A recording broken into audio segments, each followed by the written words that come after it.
윤석열 대통령이 서울구치소에 수감된 지 오늘로 열흘째입니다. 조만간 검찰 조사가 진행될 것으로 예상되고 있는데요.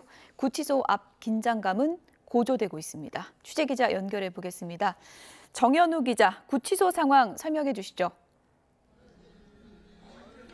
네, 지난 15일에 체포됐던 윤석열 대통령이 이곳 서울구치소에 수감된 지 오늘로 열흘째입니다. 윤 대통령은 어제 저녁 7시쯤 탄핵심판 변론기일을 마치고 헌법재판소에서 이곳 서울구치소로 다시 돌아와서 수감이 됐는데요. 공수처에서 검찰로 사건이 이첩됐던 만큼 윤석열 대통령은 조만간 검찰 조사를 받을 것으로 보입니다.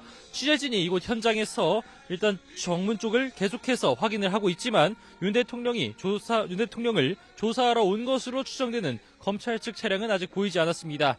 경호처 차량 움직임이 일부 포착되긴 했는데 윤 대통령을 태운 것으로 보이는 호송차는 보이지 않았습니다.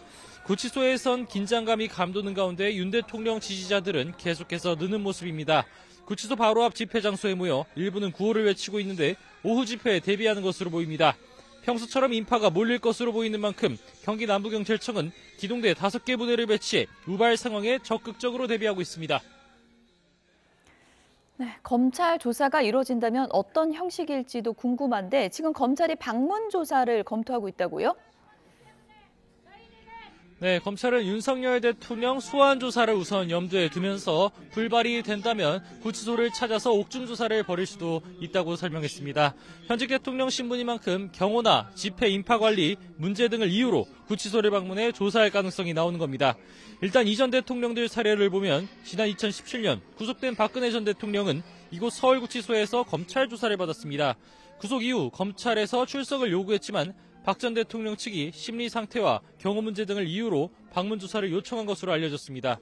다만 이명박 전 대통령의 경우엔 검찰이 구속 이후 옥중 조사를 진행하려 했지만 거부한 바 있습니다.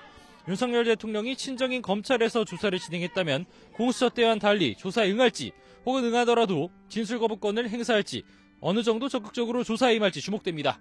지금까지 서울구치소에서 YTN 정현우입니다.